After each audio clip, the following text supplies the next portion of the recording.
अभी तक जो हम लोगों ने मौलिक अधिकार पढ़े हैं उसके बारे में रोशनी जी बताइए, कौन कौन से मौलिक अधिकार पढ़े हैं? तो समानता का अधिकार, वेरी गुड। स्वतंत्रता का अधिकार, जी। शोषण के विरुद्ध अधिकार, ठीक है। धार्मिक स्वतंत्रता का अधिकार ठीक है। और स- संस्कृति, संस्कृति। हाँ। अल्पसंख्यक और संस्कृति के अधिकार है। संस्कृति एवं शिक्षा का अधिकार। संस्कृति एवं शिक्षा। जी। ठीक है, और लास्ट बार? वो सर संवैधानिक उपचारों का अधिकार। ठीक है, तो 1 2 3 4 5 6 पढ़ लिए, 6 ही हैं आज, 6 अधिकार है। अब देखो इसके अलावा पहला है अनुच्छेद 14 से 18 तक समानता 18 और तक स्वतंत्रता 19 से कहाँ से कहाँ 22 तक है? स्वतंत्रता 19 से 22 स्वतंत्रता और सर 23 से 24 शोषण के विरुद्ध हाँ और 25 से 28 धार्मिक स्वतंत्रता हाँ और 29 और 30 शिक्षा और संस्कृति का अधिकार। और ये उपचारों का 32। 32। हाँ। ठीक है, तो 5 रटें बताई थी कल शिल्पा जी, 5 रटों के बारे में बताओ, कौन कौन सी रटें थी, नाम बताओ केवल। बंदी प्रत्यक्षीकरण, फिर परमादेश,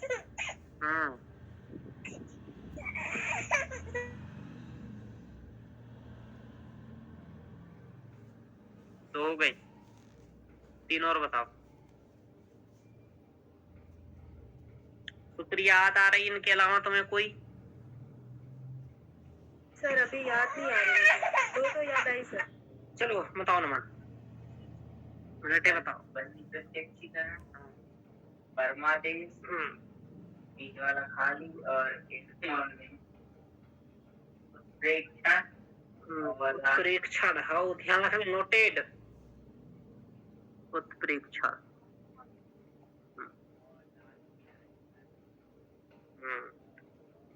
तो उत्प्रेक्षण नहीं है, क्या है?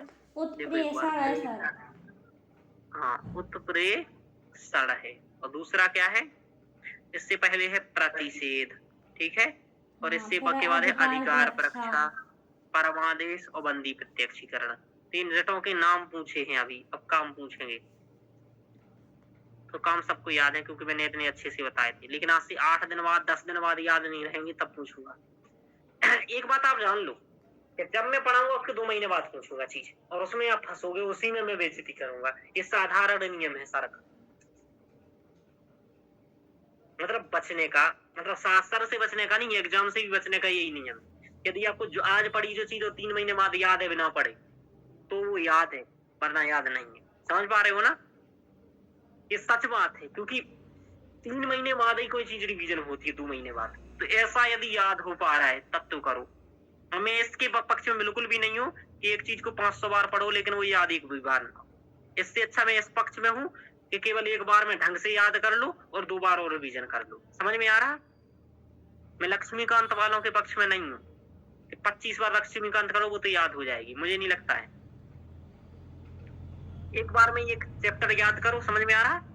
उसके बाद उसको ढंग से 2-3 बार और रिवीजन करो, इतने में याद हो जाएगा वो, ठीक है? और इससे ज्यादा कुछ नहीं होता है। चलो अनुच्छेद 33 ये है, 33। अब 33 से 35 तक अनुच्छेद पढ़ेंगे हम लोग। तो अनुच्छेद इसमें क्या है कि इसमें कुछ प्रावधान है जहां मूल अधिकारों को समाप्त कर दिया जाता है।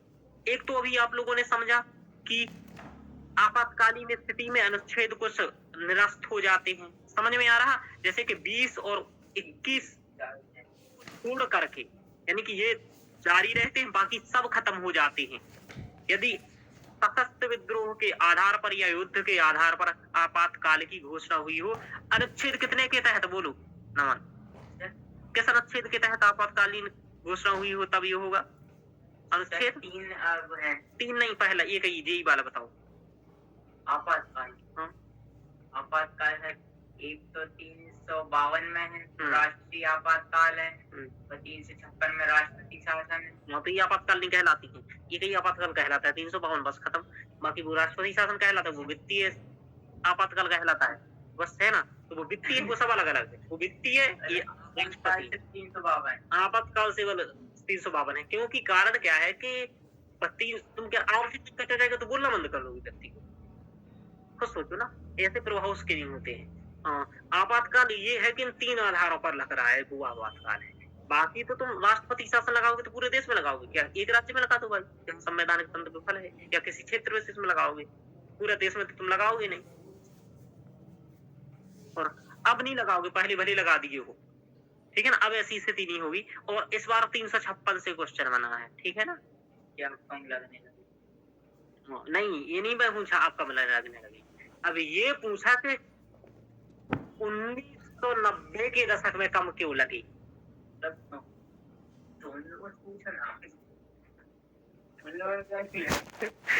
अभी ये नहीं पूछा कि अभी कम क्यों लग रहे हैं। हिस्ट्री कम ये नहीं है, हिस्ट्री का नहीं है, क्या है सब पॉलिटी, ये पॉलिटी में पढ़ा। चलो आगे चलते हैं। तो ये वाली बात है कि अब क्या है कि कहाँ और मौलिक अधिकार, तो देखो संसद मौलिक अधिकारों के बारे में कुछ कानून बनाएगी, वो यहाँ दिए हैं। और वो किसके बारे मतलब क्या होगा, देखो क्या होता है, कभी कभी किसी क्षेत्र कहीं पर क्या होता है कि पुलिस को काम करना पड़ता है, ठीक है। और पुलिस जब काम करती है तो कुछ लोगों के अधिकारों का हनन हो सकता है। समझ में आ रहा, समझ में आ रहा। हाँ सर।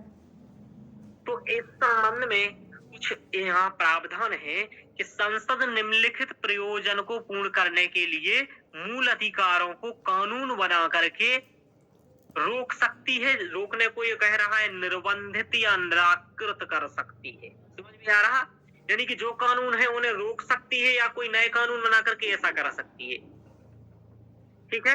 तो निर्बंधित और निराकृत कर सकती है, शब्द सीखो, निर्बंधित या निराकृत कर सकती है, ठीक है। आगे चलते हैं। सशस्त्र बल 21 के संदर्भ, तो सशस्त्र बलों से संबंधित अर्धसैनिक बलों, पुलिस बलों, खुफिया एजेंसियों, उनके सदृश बलों के सदस्य, यानी कि इन जो ये सदस्य होंगे तो यदि ये करेंगे मौलिक अधिकारों का उल्लंघन तो कोई दिक्कत नहीं है। बल जिन्हें लोक व्यवस्था बनाए रखने का दायित्व तो सौंपा गया है, यदि कोई कार्य कर रहे हैं और उनके द्वारा किसी के मूल अधिकार का उल्लंघन हो जाता है तो तुम उच्च न्यायालय नहीं जाओगे, ध्यान रखना। लेकिन ऐसा कब संसद कर सकती है, किसके माध्यम से, कानून के माध्यम से, ध्यान रखो। जहां तक कि मूल अधिकारों के प्रवर्तन का संबंध है, अनुच्छेद 33 के तहत अधिनियमित संसदीय कानून कोर्ट मार्शल यानी कि सैन्य कानून के तहत स्थापित अधिकरणों को उच्च न्यायालय, उच्चतम न्यायालय के रेसिडेंट क्षेत्राधिकार से बाहर रखा, यानी कि अनुच्छेद 32 से बाहर है।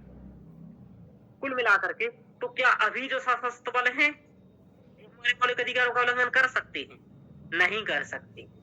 कारण ये है कि जब उन्हें शक्ति सौंपी जाए तब करेंगे वो ऐसा। समझ में आ रहा है? ऐसा करेंगे तो फिर वो अभी जूता मार ले जाएंगे सब में। हाँ, जब संसद इन्हें कानून बना करके ऐसा अधिकार सौंपे, समझ पा रहे हो? जी समझ में आ रहा? जी सर। हाँ, वरना तो अभी सोच लो कहीं कोई स्टेशन पर घूमते रहते हैं सीआरएफ के बार, है ना, बीएसएफ के कभी जवान दिखे होंगे, वो तो जाकर के दो दे देंगे किसी में, भाई इधर ला, क्या ले जा रहा है खाने, है ना, चाट फिंगर मोमोज सब फ्री में खाएंगे वो सबका, है ना, तो सब दुरुपयोग होने लगे। हाँ, फिर तो सब दुरुपयोग कर डालेंगे कि भारत खराबी है इतना अच्छा। चलिए, तो ये है कि अनुच्छेद 33 के तहत कानून बनाने की शक्ति, ध्यान रखो, केवल संसद को प्रदान की गई है, राज्य विधानमंडल को नहीं की गई है। ऐसे किसी भी कानून को किसी भी मूल अधिकार के उल्लंघन के आधार पर किसी भी न्यायालय में चुनौती नहीं दी जा सकती, भले वो 20 हो 21 हो। तो कहेगा कि अनुच्छेद 33 के तहत संसद सभी मौलिक अधिकारों को निर्बंधित या निराकृत कर सकती है, केवल अनुच्छेद 20 और 21 को छोड़कर। तुम लोगों को सही लगेगा। हाँ, सब निपट जाएंगे। तो बस यही, ठीक है। क्यों ऐसा क्यों होता है, इतना खतरनाक क्यों प्रबंधन लगता है, ये सोचने वाली चीजें नहीं है। तुम उसी को निपटा दो, ये वाला है, समझ पा रहे हो?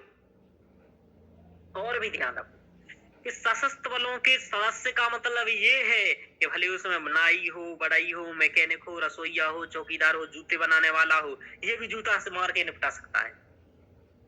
तो भी ऐसे सदस्य भी क्या होंगे, यानी कि गैर युद्धक भी सशस्त्र बलों के कर्मचारी शामिल होंगे। ये सब कैसे हो गए? ये ऐसे होगा कि मान लो चाइना ने कर दिया आक्रमण, हाँ अरुणाचल प्रदेश से तैयार मिलने को, जी। क्योंकि अरुणाचल प्रदेश को भारत सरकार बजट देती है 10 करोड़ और चाइना कह रहा 500 करोड़ दूंगा। अब बताओ, एक तरफ 10 करोड़ और एक तरफ 500 करोड़ साल का लिख के दे रहा है, अगले 50 साल तक देगा और देगा भी वो। ऐसी बात नहीं उसके पास पैसा है, वो दे भी सकता है। बोलो आ जाओ। अब अरुणाचल प्रदेश के सब नागरिक पर है तैयार, जन्म संग्रह के माध्यम से चाइना ने करवा लिया, वो गुप्त मतदान के द्वारा, किसी को पता ही नहीं चला। अरे बाप रे, अब भारत को पता चला। भारत बोला सब जाओ, जितने भी आर्मी वाले एकदम एक एक पहुंच जाओ। अब पूरा आर्मी पहुंच गया, पूरा सैन्य शासन लागू। इसे कहते हैं मार्शल लॉ, सैन्य शासन लागू। बोले जो चाहे जिसे निपटाना चाहो उसे निपटाओ, जिसे काटना चाहो उसे इसका। अब खाना बना रहा था नमन अंदर, उधर एक चाऊ मांग घुसाया, बोला सिंह यांग खिंग। नमन ने कहा पक्का ये मारेगा। नमन ने कढ़ाई का छारा उठा के उसके दे दिया। अब उसको बचाने एक अरुणाचल प्रदेश वाला आ गया। अरे वो अरुणाचल ही प्रदेश वाला था, वो तो चाऊ से गया था। लेकिन इसी लेवल को थोड़ी ना समझ में आ रहा था कि यही का है, क्योंकि भारत जैसा वो लग ही नहीं रहा था।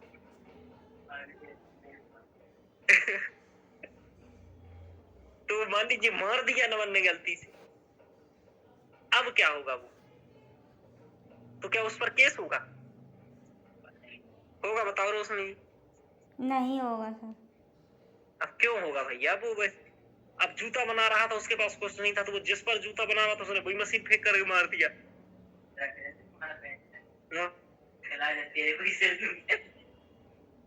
तो ये सभी तो उनसे कट कर सकते हैं।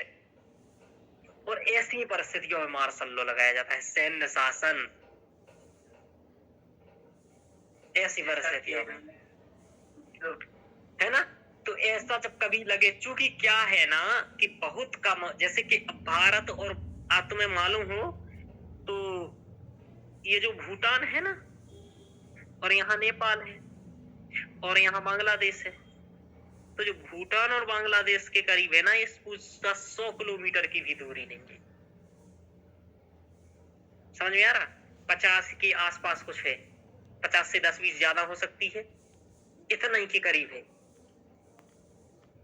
इतना सा केवल जमीन है भूटान को पाकिस्तान, भूटान को कहाँ मिलाने में? बांग्लादेश में। और यदि मिल गया तो क्या चला जाएगा भारत का? 7 कंट्री, हाँ मतलब 7 रसरी राज्य, वो कंट्री के बराबर हो गए, 7 राज्य चले जाएंगे अपने। सब समझ में आ गया? और चाइना को, बांग्लादेश को खरीदने में कोई का टाइम नहीं लगेगा, भूटान को खरीदने में कोई टाइम नहीं लगेगा। समझ में आ रहा? क्योंकि पैसा इतना है भाई। सर्वे गुणा कांचन मास्त्रयन्ति धनान्य रजयध्वम धनान्य रजयध्वम। चलिए, तो कुल मिलाकर के ऐसी स्थितियों में यही करना पड़ेगा। समझ में आ रहा? तो देखो संविधान निर्माताओं ने कहां तक सोचा। समझ में आ रहा है रोशनी जी? जी सर। हाँ, एक बात तो ध्यान रखो कि ऐसा नहीं है कि जहां मार्शल लॉ लगा है, ठीक है ना जी, या जहां ऐसी आवश्यकताएं हैं, संसद केवल वही उसी क्षेत्र विशेष में ऐसा करेगी, पूरे देश में नहीं। समझ पा रहे हो ना? जी सर। हाँ, पर अरुणाचल प्रदेश में ऐसा काम करेगी। देखो सेना वाले भी मूर्ख नहीं है। सीधी बात क्या होती है, जहां उन्हें दिक्कत दिखेगी वहां वो मारेंगे। आदि में यहीं से लग गया कहीं कि भोपाल में कोई रोक रहा है उन्हें जाने को, बोला नहीं ये करते बात प्लेन है, तो मार करके बोलेगा अभी चला, अभी है, सब जगह लगा। अरे भाई उन्हें जाना है मतलब जाना है, उन्हें काम करना है, उनका प्रयोजन नहीं रुकना चाहिए। समझ पा रहे हो? समझ में आ रहा है? वैसे जब लगता है ना तो सबको पता होता है कि क्या करना है, तो पहले से सब तैयार रखे रहते। लेकिन कोई मान लो सिचुएशन रह गई और किसी में देते चला गया तो कोई कुछ नहीं करेगा उसका। समझ में आ रहा? क्योंकि दो ही मान लो 10 लोग उनको दिक्कत की है तो 10 लोगों में मारेंगे वो जाते जाते। समझ में आ रहा है? जी सर। हाँ, और इतना चूंकि क्या होता है सेना वगैरह होती है इतना छोटे लोगों के कंट्रोल में नहीं होती है कि वो इतना बुद्धिमान हो कि जैसे मार्शल लॉ लगा तो पहले बोलेंगे चलो इस फुल्की वाले के पैसे छुड़ा के घर रख दे फिर जाए। समझ पा रहे? जी। इतना बुद्धिहीन नहीं होते हैं वो लोग, उन्हें ऐसी सिचुएशनें होती हैं, फिर उसके लिए भी कानून वगैरह है, न्यायालय है। समझ पा रहे हो? बहुत सारी चीजें हैं। लेकिन कि क्या सिचुएशन थी, क्या तर्क थे, तो ये सभी चीजें हैं। और तो कुल मिलाकर के क्या होता है कि ये स्थिति करना पड़ती है क्योंकि ऐसी जरूरत पड़ती है। चलिए, ऐसे किसी भी कानून को किसी भी मूल अधिकार के उल्लंघन के आधार पर किसी भी न्यायालय में चुनौती नहीं दी जा सकती। अब समझ में आ गया क्यों नहीं दी जा सकती है ना? क्योंकि देश की किसकी बात है? एकता और अखंडता। देश रहेगा तो तुम्हारे मूल अधिकार कहाँ से रहेंगे, ये समझो ना। मूल अधिकार कहाँ से रहेंगे जब देश ही नहीं रहेगा? तो फिर मूल अधिकार खत्म कर देने पड़ते हैं। सशस्त्र बलों के सदस्यों पर भी ये नहीं लगेगा। तो ये सब बात करता है क्या? अनुच्छेद 33 की कौन कानून बना सकता है? संसद बना सकती है। मूल अधिकारों को कानून द्वारा निर्बंधित कर सकती है संसद। 34 में क्या कहता है? अनुच्छेद 34 में मार्शल लॉ लागू करने की बात कहता है। जब भारत में किसी क्षेत्र में मार्शल लॉ लागू होता है तो मूल अधिकारों को निर्बंधित किया जा सकता है। ऐसा जरूरी नहीं है कि किया जाएगा। समझ में आ रहा? जी। जरूरी नहीं है, पर अगर समझ में ऐसा आता है कि जरूर यहाँ पर लगाना होगा तो प्रतिबंधित करना होगा तो फिर है मूल। हाँ, ऐसा। अरे जैसे ही लगाना है वैसे ही राष्ट्रपति कहते हाँ लग गया, जाओ करो। समझ में आ रहा है? कौन से कह देगा लग गया, जाओ लगाओ, कर दो, स्टार्ट कर दो देना। समझ में आ रहा है? जी सर। रियल सिचुएशन में ऐसे ही पावर देने पड़ते हैं, नहीं तो फिर होता नहीं है सिस्टम। भारत में थोड़ी सी दिक्कत है, लेकिन भारत में अभी थोड़ी सी स्थिति ठीक हुई है कि अब इतना है कि इतना सामान्य कार्यवाहियों के लिए आवश्यकता नहीं है कि संसद से पूछो हर बार। समझ में आ रहा? जी सर। जैसे मान लो 20 लोग घुस आए हैं चाइना के अंदर, घुस रहे हैं तो निपटा दो, इतने के लिए संसद से क्या पूछना है। समझ में आ रहा है? हाँ रियल सिचुएशन भी ये है, इस टाइप से है। अब इस टाइप का थोड़ा सा होता है, तो मतलब हर चीज के लिए ऐसा नहीं लेना पड़ता है। हाँ, तो ऐसा होती है, वरना हर मुद्दों में लेंगे फिर तो ये यहाँ कुछ कर ही नहीं पाएंगे। चलिए, तो उच्चतम न्यायालय का निर्णय मार्शल लॉ की घोषणा से वास्तव में बंदी प्रत्यक्षीकरण निलंबित नहीं हो जाती। उच्चतम न्यायालय का निर्णय है कि मार्शल लॉ की घोषणा से वास्तव में बंदी प्रत्यक्षीकरण रिट निलंबित नहीं हो जाती है, केवल घोषणा मात्र से। यह संसद को किसी भी सरकारी कर्मचारी अथवा किसी अन्य व्यक्ति को उसके द्वारा किए गए किसी भी कार्य के लिए संरक्षण का अधिकार देता है। ठीक है, संसद द्वारा बनाए गए अधिनियम को किसी भी न्यायालय में चुनौती नहीं दी जा सकती है। तो कुल मिलाकर के ये बात है, देखो कि ऐसा उच्चतम न्यायालय ने थोड़ा स्पष्टीकरण करने का प्रयास किया कि जो मार्शल लॉ है वो ये नहीं है कि तुम्हें असीमित शक्तियां दे दी जाती। समझ पा रहे हो? जी सर। एक व्यक्ति को असीमित शक्तियां नहीं दे दी जाती है मार्शल लॉ में। मार्शल लॉ का मतलब यह है कि तुम जो कार्य करते हो उन कार्यों को संरक्षण है। समझ में आ रहा कि तुम्हें कोई दिक्कत ना हो कार्य करने में, इसलिए इसका मतलब ये नहीं कि तुम फुर्गी वाले के पैसे छुड़ा लोगे। हाँ,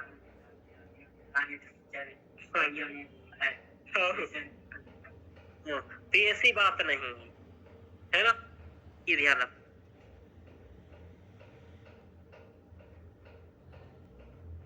मार्शल लॉ की अवधारणा इसे ब्रिटिश का सामान्य कानून से ली गई है, यानी कि ब्रिटिश लॉ से ली गई थी, क्योंकि ब्रिटिशों को यही करना था कि किसी ने कोई दिक्कत किया, हाँ, भागत तक मार्शल लॉ लगाओ और बस निपटा बता दो। ये कानून का था, तो ये भारत ने ले लिया। हाँ, ये राष्ट्रीय सुरक्षा के लिए जरूरी भी है। तुम खुद सोचो, जब राजा लोग भी होते तब तो हमेशा मार्शल लॉ होता था।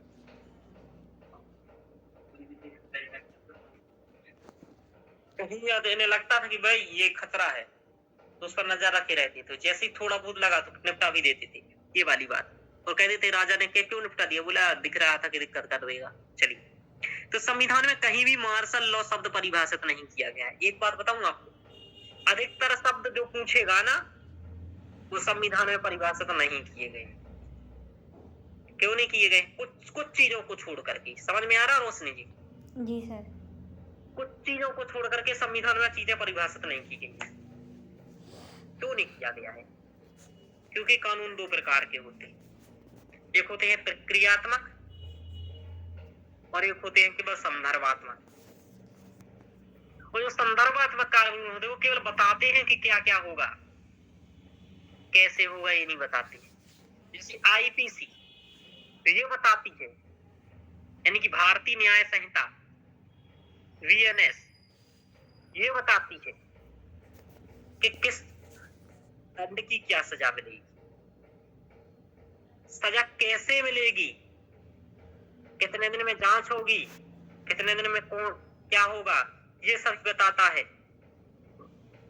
बीएनएसएस, बीएनडब्ल्यूएस, नहीं, भारतीय नागरिक सुरक्षा संहिता। समझ में आया? जी सर। हाँ, जिसे सीआरपीसी कहते थे पहले, इसे आईपीसी कहते थे। चलिए, सबसे अच्छी बात, अब इनका नाम भी चेंज हो गया तो आप लोगों को अच्छा आसानी हो गया कि भारतीय न्याय संहिता 2023 और भारतीय नागरिक सुरक्षा संहिता 2023, तो वो पहले की डेट याद ही नहीं करना है, लेकिन पेपर तक याद करना है, क्योंकि पूछ लेगा तो क्या कहोगे, किसको प्रतिस्थापित करके आया है। तो वहां नहीं भी याद आ रहा है तो डायरेक्ट लिख दो आईपीसी को प्रतिस्थापित करके ये बना है और सीआरपीसी को प्रतिस्थापित करके ये बना है। समझ में आ रहा है? हाँ सर। तो डेट भी नहीं आ रही याद पुरानी, तो इतनी दिक्कत बात नहीं है, लेकिन आनी चाहिए।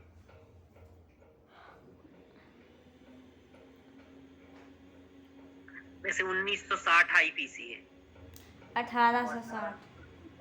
अच्छा, 1860, एक 1873 का सीआरपीसी। 1872 का भारतीय साक्ष्य अधिनियम, इंडियन एविडेंस एक्ट, है ना? जी सर। ये है। चलिए, तो ये है इसकी स्थिति। चलिए आगे चलते हैं। नहीं तो ये सर, कानून पढ़ा हुआ है, सीआरपीसी है 72, एविडेंस नहीं है। एक बार सर्च कर लेना, हमें लगता है 73 ही है, क्योंकि मुझे 73 ही याद था पहले। सीआरपीसी देख लेना एक बार सर्च करके। चलिए, हाँ। फिर मुझे बता देना। आगे चलते हैं। जब भारत के किसी भी क्षेत्र में मार्शल लागू हो तो मूल अधिकारों को निलंबित किया जा सकता है, बता दिया। संविधान में कहीं भी मार्शल लॉ शब्द नहीं है। संविधान में ऐसा कोई विशिष्ट अथवा स्पष्ट प्रावधान नहीं है जो कार्यपालिका को मार्शल लॉ घोषित करने के लिए अधिकृत करता हो। यह अनुच्छेद 34 में निहित है। यानी कि अनुच्छेद 34 बता रहा है कि ये कार्यपालिका को कोई ऐसी शक्ति नहीं देता है स्पष्टतः, ठीक है ना, ये संसद को शक्ति है, ठीक है ना, ध्यान रखो। और इस संसद को शक्ति अनुच्छेद 33 के तहत है, ठीक है ना? जी सर। अब देखो अनुच्छेद 35 में क्या है। 34 पढ़ा दिया ना? हाँ सर। मार्शल लॉ का शाब्दिक अर्थ है सैन्य शासन। इसका तात्पर्य सर अधिनियम 1973 में हुआ और ये आया 1 अप्रैल 1974 को सर प्रभावी हुआ। 73 का ही है। चलिए, जी सर। तो मार्शल लॉ का शाब्दिक अर्थ सैन्य शासन। इसका तात्पर्य ऐसी स्थिति से है जिसमें नागरिक प्रशासन सैन्य अधिकारियों का द्वारा, यानी कि नागरिक प्रशासन सैन्य अधिकारियों द्वारा साधारण कानून के बाहर बनाए गए नियमों और विनियमों के अनुसार चलाया जाता है। समझ में आ रहा कि अभी नागरिक प्रशासन कौन चलाता था? अधिकारी, सिविल अधिकारी जो हम लोग वगैरह चुनते हैं, ये सब। तो अधिकारियों का साधारण कानून के बाहर नए कानून नियमों और विनियमों के अनुसार चलाया जाता है। समझ में आ रहा? इस प्रकार इसका तात्पर्य सैन्य अधिकरणों द्वारा साधारण कानून और सरकार के निलंबन से है। यानी कि सरकार का निलंबन हो जाता है, साधारण कानून का निलंबन हो जाता है। यह सशस्त्र बलों पर लागू होने वाले सैन्य कानून से अलग है। ये सशस्त्र बलों पर लागू होने वाले सैन्य कानून से अलग है। यानी कि जो मैंने ऊपर बताया ना सशस्त्र बलों से संबंधित अनुच्छेद 33 में, उससे थोड़ा सा भिन्न है। मतलब उनके लिए थोड़े इतने कठोर नहीं बनाए जाती है। समझ में आ रहा? देखो, सैन्य का सशस्त्र बलों के पास भी कुछ अधिकार होते हैं सामान्यतः। इस सिचुएशन के आधार पर होता है। समझ पा रहे हो ना? कितनी बड़ी सिचुएशन है वैसी कानून बनाए जाएंगे। समझ में आ रहा? जी बस सर। पर इतना ध्यान रखो कि जो सामान्यतः सशस्त्र बलों के कानून होते, जो सशस्त्र बलों के कानून होते हैं वो अलग होते हैं, और जो मार्शल लॉ के समय होते हैं वो अलग होते हैं। ठीक है? और ये जो अभी कानून चल रहा है ये सब हट जाती हैं। दूसरा कहोगे सैन्य शासन लगेगा, फिर आईएएस क्या करेंगे? हम क्या करेंगे सर? तुम क्या करोगे? तुम भी काम करोगे साथ, लेकिन किसके अंडर में? इन्हीं लोगों के अंडर में इनको सहायता दोगे। जैसे इन्हें किसी प्रशासनिक मुद्दे पर जरूरत पड़ी तो ये तुम्हें फोन लगा कर पूछेगी, और तुम घर में बैठ करके इन्हें सहायता दोगे या साथ में जा करके दोगे। समझ पा रहे हो? हाँ सर। तो ये सब चीजें करना पड़ती है। ऐसा नहीं कि तुम्हें छुट्टी होगी, चलो भाई अब 2 महीना लगाया, छुट्टी मुट्टी मनाते हैं, कुल्लू मनाली घूमाते हैं, ऐसा नहीं है।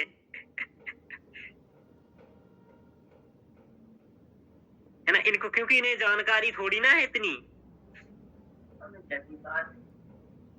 ऐसा नहीं, उसमें आईपीएस भी ऊपर बैठा रहता है। जो मुख्य रहते हैं ना वो आईपीएस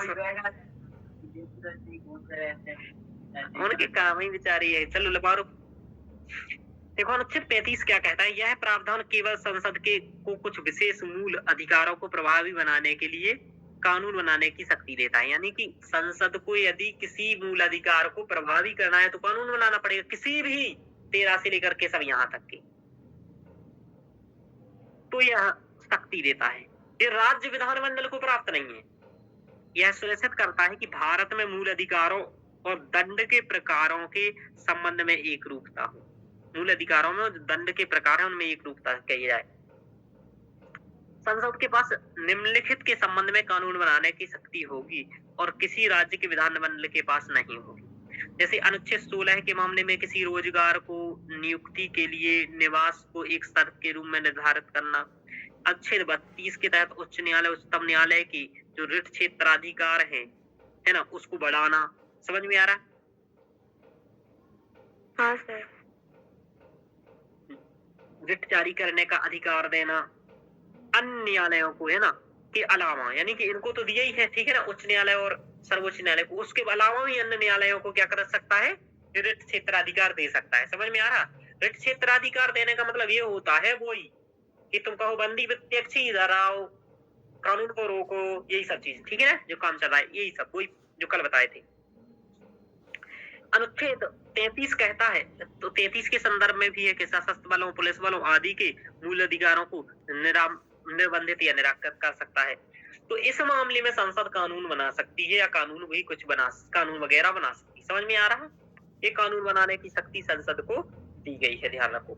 और बाकी और कुछ करना है तो उन अधिकारों से संबंधित नीति भी बना सकती है, संविधान संशोधन करना होगा। समझ में आ रहा? तो ये अनुच्छेद 35 कह रहा है, तो ये है 33, 34 और 35। ध्यान रखो। एक बात ध्यान रखो, आपसे पूछेगा कौन से अनुच्छेद मार्शल लॉ से संबंधित है, तो अनुच्छेद 34। सशस्त्र बलों से संबंधित कौन सा है? अनुच्छेद 33। अनुच्छेद 35 क्या है? संसद को कानून बनाने की शक्ति से संबंधित। समझ में आ रहा? हाँ सर। तो ये हम लोगों ने पढ़े हैं मौलिक अधिकार। अब देखो ये लिखा है कुछ और। अनुच्छेद 34 मार्शल लॉ के लिए किए गए कार्य के लिए किसी सरकारी कर्मचारी अथवा किसी व्यक्ति को क्षतिपूर्ति की सुरक्षा देना। ठीक है ना, सुरक्षा देता है ये अनुच्छेद 34 की सुरक्षा देना।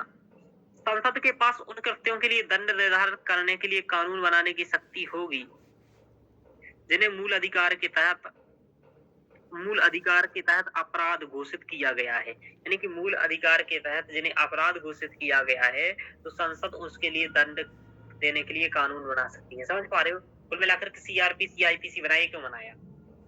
कि अभी क्या होता है कि कई लड़के लड़कियों से, है ना, उनको मतलब ऐसा करके कि समझा बुझा करके कुछ भी करके, है ना, प्रेम वगैरह संबंध वगैरह बनाते हैं, तो ये गलत होता है। तो इस संदर्भ में अभी आईपीसी में प्रावधान किया गया कि नहीं किया गया? अब ये प्रावधान किया गया तो ये क्यों किया गया? क्योंकि ये मूल अधिकार का संरक्षण है महिलाओं की, ठीक है ना? तो ये वाली बात ध्यान रखो। जी सर। तो बना सकती हैं ये। अस्पृश्यता के बारे में बना सकते हैं, मानव तस्करी और बलात्श्रम के बारे में इत्यादि के बारे में बना सकते हैं, तो ऐसे किसी के भी बारे में बना सकते हैं। अनुच्छेद 35 ऊपर निर्दिष्ट मामलों पर कानून बनाने के लिए संसद की क्षमता का विस्तार करता है। हालांकि उनमें से कुछ मामले राज्य विधानमंडल के क्षेत्र में आ सकते हैं, यानी कि देखो राज्य विधानमंडल के क्षेत्र में भी आ सकते हैं, तो भी ये बनाने का हो सकता है, हकदार हो सकता है। फिर विवाद होता है, फिर सुप्रीम कोर्ट के पास जाते हैं, तो वो कोई निर्णय दे देता है तो मान लिया जाता है। समझ में आ रहा? तो कुल मिलाकर के संसद को बनाने की शक्ति है, बस ये जानो। अब देखो, अब बात ये आया कि मार्शल लॉ में और ये राष्ट्रीय आपातकाल में अंतर क्या है? समझ में आ रहा? जी सर। तो मार्शल लॉ यह केवल मूल अधिकारों को प्रभावित करता है, ठीक है ना? यह सरकार और साधारण विधि न्यायालयों को निलंबित कर देता है मार्शल लॉ। यह किसी भी कारण से बिगड़ी कानून व्यवस्था को बहाल करने के लिए लगाया जाता है। समझ में आ रहा? किसी भी कारण से यदि वीडियो, लेकिन जब जो ये आपातकाल लगाया जाता है, यह केवल 3 आधारों पर लगाया जाता है: युद्ध, बाह्य आक्रमण और सशस्त्र विद्रोह। यही कह रहे थे ना नमन एक दिन तुम, युद्ध और बाह्य आक्रमण में अलग अलग क्या होगा, तो यही देखो अलग अलग है, ठीक है? युद्ध अलग है, बाह्य आक्रमण अलग है। युद्ध क्या होता है कि पता हो जाता है कि भाई लड़ना है, आ जाओ, लेकिन आक्रमण का मतलब अलग होता है कि सीधे दे ही दिए, आप क्या कर लो भैया वहां। समझ में आया? ये वाली स्थिति, ये बात अलग है। 80 मिसाइल छोड़ दिया, अब क्या करो? ये अलग सिचुएशन है।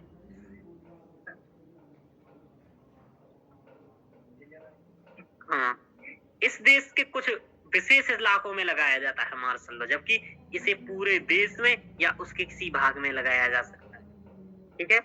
संविधान में इसका कोई विशेष उपबंध नहीं है, यह अंतर्निहित है, यानी कि मार्शल लॉ का कोई उपबंध नहीं है संविधान, केवल अनुच्छेद 34 इस संसद को शक्ति देता है, ठीक है? संविधान में इससे विशिष्ट और विस्तृत प्रावधान यह स्पष्ट है, यानी कि संसद में राष्ट्रीय आपातकाल के बारे के जो प्रावधान है वो स्पष्ट हो गए हैं बहुत सारे, ठीक है? क्योंकि ये अनुप्रयोग भी हो चुके। चलिए, इसमें केवल मूल अधिकार प्रभावित हो रहे थे, यानी कि देखो इसमें तो न्यायालयों वगैरह के निलंबित कर दिया था, न्यायालयों को, सरकार को, न्यायालय को, लेकिन यह सरकार और साधारण विधि न्यायालयों को यथावत बनाए रखता है। किसको? राष्ट्रीय आपातकाल में। ऐसा नहीं है कि सरकार और न्यायालय खत्म हो जाते, ठीक है, ये बने रहे। राष्ट्रीय आपातकाल यह न केवल मूल अधिकारों को बल्कि केंद्र राज्य संबंधों को भी प्रभावित कर देता है। केंद्र और राज्यों के बीच राजस्व और विधायी शक्तियों के वितरण को भी प्रभावित कर देता है। संसद के कार्यकाल को भी बढ़ा सकता है। समझ में आ रहा? राष्ट्रीय आपातकाल संसद का कार्यकाल 5 साल से 6 साल कर सकता है, ठीक है? ये और भी कर सकता है। क्या कर सकता है? जैसे ये कह सकता है कि भाई राज्य के अधिकारियों का वेतन रोक दो 5 महीने के लिए। नहीं देना है 5 महीने, 1 साल नहीं देंगे पैसे, नो ये जोड़ के बैठे थे वो खाएंगे, है ना? नहीं तो फिर तो मतलब क्या हुआ जब आपात ना हुआ? यदि कोई दिक्कत रहा तो मतलब सब कुछ संसाधन है, बोले कोयला को ले आओ सब निकाल के और सब बेल दो। समझ में आ रहा? तो ये कुछ भी कर सकते हैं राष्ट्रीय आपातकाल में, लेकिन ऐसा बात है कि राष्ट्रीय आपातकाल जिन आधारों पर लगाया गया और जो किया गया उसकी न्यायिक समीक्षा हो सकती है, ध्यान रखना बाद में। चलिए,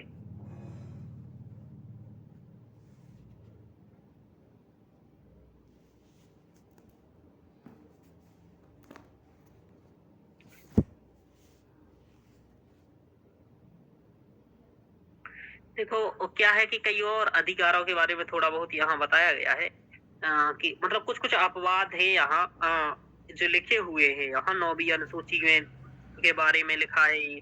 देखो ये देखा रखा है कि आईआर कोहिलोवाद यानी कि 31 खामे 9वीं अनुसूची 1951 के पहले संविधान संशोधन द्वारा जोड़ी गई थी। आईआर कोहिलोवाद में उच्चतम न्यायालय ने ये कहा था, पहले तो ये कहा गया था जब बनाया गया था कि अधिनियमों विनियमों को किसी भी मूल अधिकार के उल्लंघन पर चुनौती नहीं दी जा सकती है, लेकिन बाद में आईआर कोहिलोवाद में 2007 में 9वीं अनुसूची को भी न्यायिक समीक्षा के दायरे में कर लिया गया। यानी ठीक है ना, ये वाली बात है। ये यूपीएससी 2018 में मेंस में पूछा गया।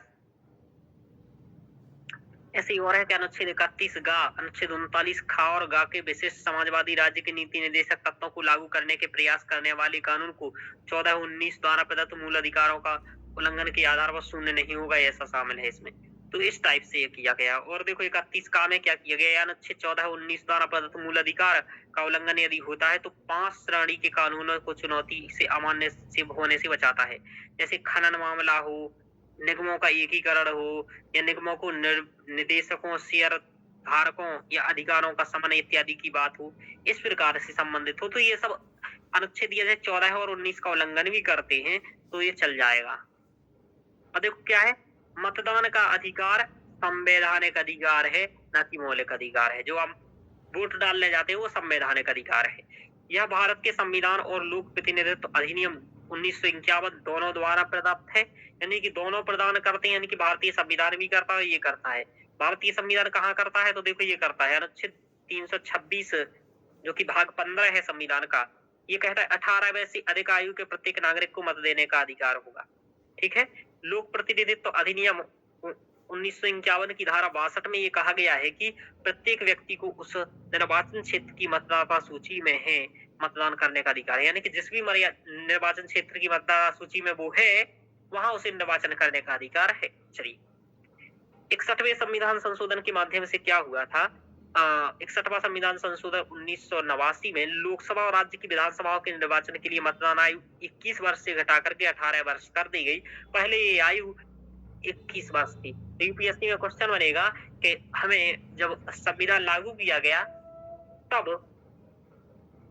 जो लोकसभा का चुनाव होता था तो उसमें वोट डालने वाले नागरिकों की आयु निम्नलिखित में से होती थी 18 वर्ष, 20 वर्ष। ठीक है, तो सब लोग 18 लगाएंगे जिनको पता नहीं होगा। समझ में आ रहा? तो तुम लोग क्या लगाओगे? फिर कब से हो गई 18? 1989 से। जी सर। हाँ, तो 61वें संविधान संशोधन 1989 के बाद से प्रीलिम्स में बन सकता है। चलिए मेंस में ऐसा कुछ नहीं पूछता है।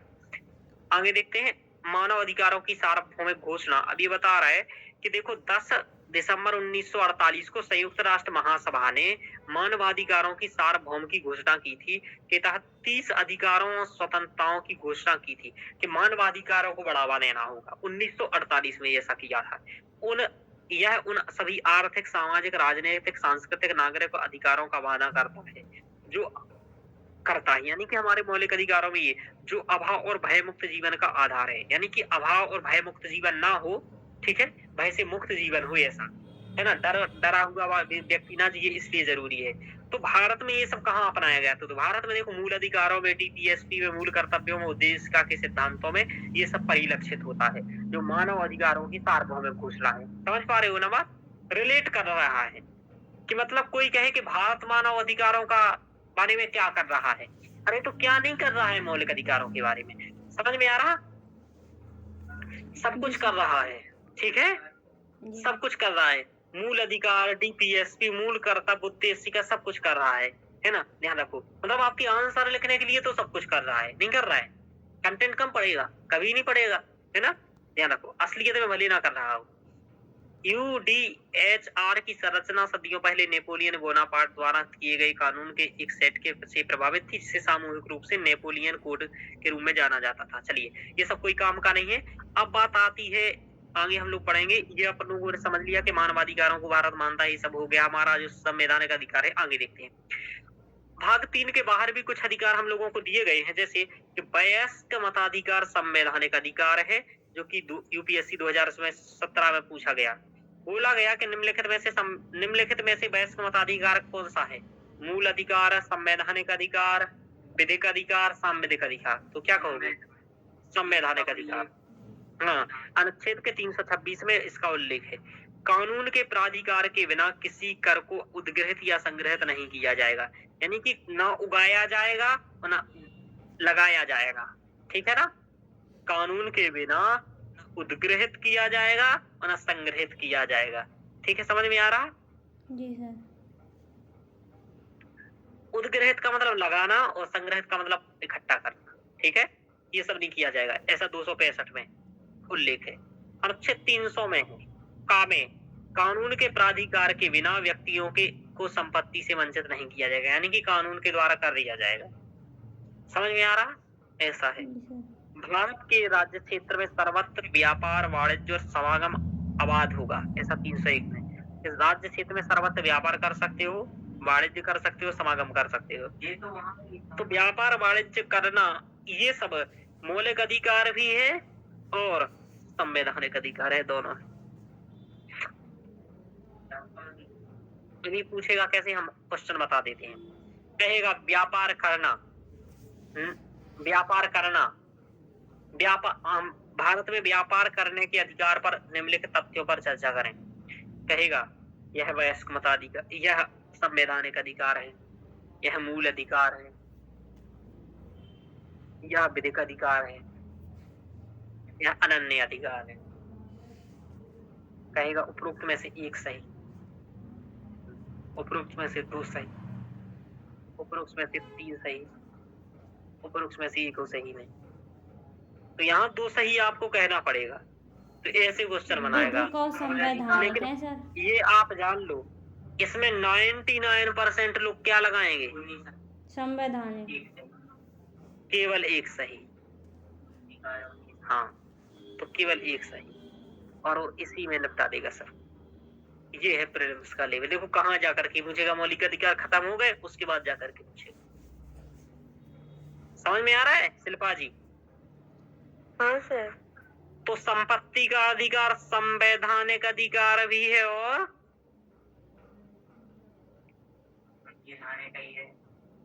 मूल अधिकार भी है। सॉरी, हाँ संपत्ति का नहीं, व्यापार का कह रहा हूँ। हाँ, व्यापार का अधिकार मूल अधिकार है और संपत्ति का अधिकार केवल संवैधानिक अधिकार है। मैं वयस्क मताधिकार संवैधानिक अधिकार है। कानून के बिना व्यक्तियों की संपत्ति से वंचित नहीं किया जाएगा, ये संवैधानिक अधिकार है। भारत में व्यापार करो कोई दिक्कत नहीं, आगे चलो। 301 में व्यापार करो, 300 में संपत्ति रखो। चलो आगे चलते हैं। अब मूल अधिकार है, इनकी तुलना करवा रहा है, तो ये तुलना तो अभी क्या ही करेंगे, पढ़ा नहीं है, तो अभी तुलना बाद में करेंगे। ठीक है, जिससे तुलना करवा रहा है वो दोनों ही पढ़े हैं आपने, तो तुलना कैसे करोगे जब पढ़े ही नहीं है।